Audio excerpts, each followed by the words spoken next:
আসসালামু আলাইকুম। সবাই কেমন আছেন? আশা করি সবাই ভালো আছেন। বর্তমান সময় ভালো যাচ্ছে না। আমাদের বাংলাদেশে একটি আন্দোলন চলছে এবং সেই আন্দোলন একটা বড় আকার ধারণ করেছে।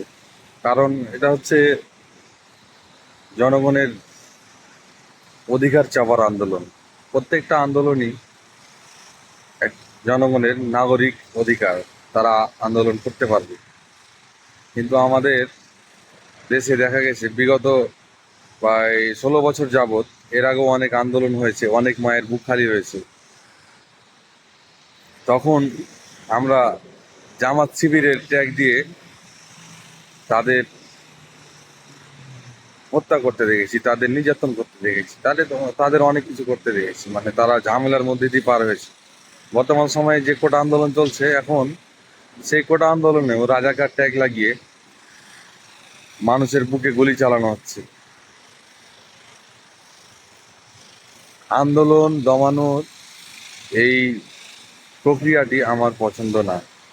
এটি কখনোই একটি দেশের জন্য ভালো কিছু বয়ে আনবে না।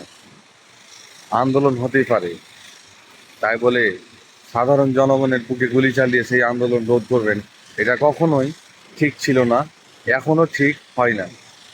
এর জন্য আমি কড়া প্রতিবাদ করছি।